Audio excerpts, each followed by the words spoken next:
মাত্র একটা ডিম দিয়ে বানিয়ে ফেলুন পরিবারের সবার জন্য বিকালের নাস্তার রেসিপি নিয়ে চলে আসলাম। Hello friends, welcome to issue cooking world. ঝটপট কিন্তু আপনারা বাসায় একটা ডিম থাকলেই কিন্তু এই নাস্তাগুলো বানিয়ে নিতে পারবেন।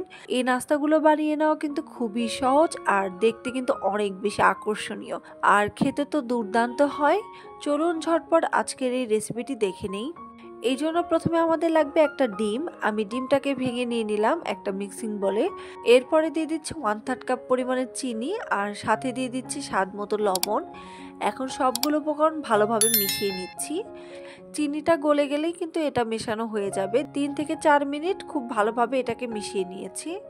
এরপরে আমি 1/3 কাপ পরিমাণে রান্নার রেগুলার তেল দিয়ে দিলাম। এখন সবগুলো উপকরণ আবারও ভালোভাবে মিশিয়ে নিচ্ছি। এখন এর মধ্যে দিয়ে দিচ্ছি 1 কাপ পরিমাণে আটা আর সাথে আরও 1/2 কাপ পরিমাণে আটা দিয়ে দিলাম। এখন সবগুলো উপকরণ ভালোভাবে মিশিয়ে একটা ডো তৈরি করে নিচ্ছি। ডোটা তৈরি করে নেওয়ার সময় আমি হাতে কিছুটা রান্নার রেগুলার তেল ব্যবহার করে নিচ্ছি, তাহলে কিন্তু খুব সহজেই ডোটা তৈরি করে নেওয়া যাবে।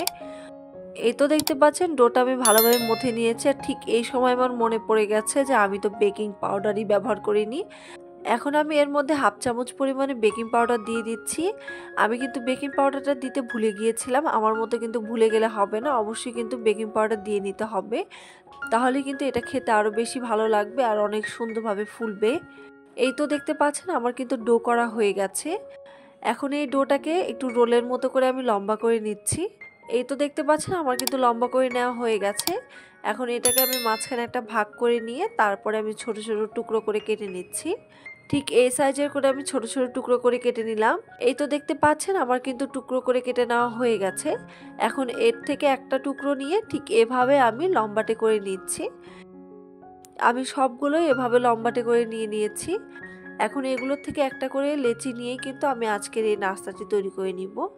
দেখতেই পাচ্ছেন হাত দিয়ে কিছুটা আমি চ্যাপটা করে নিলাম। এরপরে আমি ছুরি দিয়ে ঠিক এভাবে দাগ কেটে নিচ্ছি। কতটা সুন্দর লাগছে দেখতে। এভাবে দাগ কেটে নিলে কিন্তু দেখতে অনেক বেশি আকর্ষণীয় লাগে, আর এই কারণেই কিন্তু ছোটরা খেতে কিন্তু অনেক বেশি পছন্দ করবে। এক এক করে কিন্তু আমি সবগুলো কেক বানিয়ে নিচ্ছি। এটাকে চাইলে আপনারা ড্রাই কেকও বলতে পারেন, এটা কিন্তু খেতে অনেক বেশি মজা। আর চাইলে আপনারা কেকের বিস্কিটও বলতে পারেন। দেখতেই পাচ্ছেন আমি কিন্তু সবগুলো এভাবে কেটে কেটে নিচ্ছি। এখনই কিন্তু দেখতে অনেক বেশি লোভনীয় লাগছে। যারা আমার চ্যানেলে নতুন রয়েছেন অবশ্যই কিন্তু ইস্যু কুকিং ওয়ার্ল্ড চ্যানেলটি সাবস্ক্রাইব করে দিবেন। পাশে থাকা বেল বাটনটি অন করে দিবেন ভিডিওর আপডেট পেতে। দেখতেই পাচ্ছেন এক এক করে কিন্তু আমি সবগুলো এভাবে কেটে কেটে নিচ্ছি। কতটা সুন্দর লাগছে। এই কেকগুলো কিন্তু খেতে অনেক বেশি মজা আর বানিয়ে নেওয়া কিন্তু অনেক বেশি সহজ। দেখতেই পাচ্ছেন খুব সহজে কিন্তু আমার এই কেকগুলো বানিয়ে নেওয়া হয়ে গেল। এখন আমি এই ড্রাই কেকগুলোকে তেলে আমি ভেজে নিব। এই জন্য পর্যাপ্ত পরিমাণে তেল দিয়ে দিয়েছি। এখন আমি একটা একটা করে ড্রাই কেক দিয়ে দিচ্ছি। এই কেকগুলোকে কিন্তু একদমই হালকা আঁচে ধীরে ধীরে ভেজে নিতে হবে, তাহলে কিন্তু ভিতর থেকে কুক হয়ে যাবে আর উপর থেকে অনেকটা ক্রিস্পি হবে। দেখতেই পাচ্ছেন এক এক করে আমি তেলে দিয়ে দিচ্ছি। হালকা আঁচে আমি নেড়ে চেড়ে উল্টিয়ে নিচ্ছি। এই কেকগুলো কিন্তু ফুলে একদমই ডাবল হয়ে যাবে। একটু আগেই দেখলেন কিন্তু কতটা পাতলা আমি এই কেকগুলো তৈরি করে নিয়েছিলাম। এখনই কিন্তু অনেকটাই ফুলে গেছে। পুরোটা একদম ভাজা হয়ে গেলে কিন্তু ফুলে একদম ডাবল হয়ে যাবে।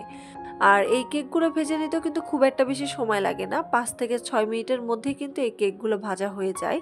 আমি দুই পাশে খুব সুন্দর একটা গোল্ডেন কালার হয়ে গেলে এই কেকগুলোকে নামিয়ে নিব। এই ড্রাই কেকগুলোকে আপনারা চাইলে কিন্তু এয়ারটাইট বক্সে 2 থেকে 3 দিন খেয়ে নিতে পারবেন। খেতে কিন্তু অনেক বেশি মজা হয়। চায়ের সাথে বিকালের নাস্তায় কিন্তু আপনারা চাইলে ঝটপট এই ড্রাই কেকগুলো বানিয়ে নিতে পারেন। আমার কিন্তু এই কেকগুলো ভাজা হয়ে গেছে, খুব সুন্দর একটা গোল্ডেন কালার এসে গেছে। আমি এখন এগুলোকে উঠিয়ে নিচ্ছি। দেখতেই পাচ্ছেন কতটা সুন্দর লাগছে দেখতে। একটা প্লেটে আমি এগুলোকে নিয়ে নিচ্ছি। যারা আমার চ্যানেল নতুন আছেন অবশ্যই কিন্তু ইস্যু কুকিং ওয়ার্ল্ড চ্যানেলটি সাবস্ক্রাইব করে দিবেন। দেখতে দেখতে আমার সবগুলো ড্রাই কেক কিন্তু ভাজা হয়ে গেছে।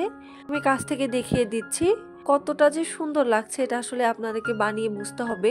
খেতে কিন্তু অনেক বেশি মজা। বিকালে চায়ের আড্ডাতে কিন্তু আপনারা চাইলে এভাবে ড্রাই কেকগুলো বানিয়ে নিতে পারেন। ঘরের তৈরি জিনিস কিন্তু অলওয়েজ খেতে অনেক বেশি ভালো লাগে। আমি একটা ড্রাই কেক ভেঙে দেখিয়ে দিচ্ছি ভিতরটা কতটা সুন্দর হয়েছে। একদমই কিন্তু ভালোভাবে কুক হয়ে গেছে আর কোনোভাবে কিন্তু পুড়ে যায়নি। খেতে কিন্তু অনেক বেশি মজা হয়। এটা আসলে ট্রাই না করলে বুঝতে পারবেন না। বাসায় একবার হলেও ট্রাই করবেন। কেমন হচ্ছে কমেন্ট বক্সে কমেন্ট করে জানাতে পারেন। আর এই ড্রাই কেকগুলো খেতে কিন্তু দুর্দান্ত হয়েছিল। যারা আমার চ্যানেলে নতুন রয়েছেন অবশ্যই কিন্তু ইস্যু কুকিং ওয়ার্ল্ড চ্যানেলটি সাবস্ক্রাইব করে দিবেন। সবাই ভালো থাকবেন, সুস্থ থাকবেন। আল্লাহ হাফেজ।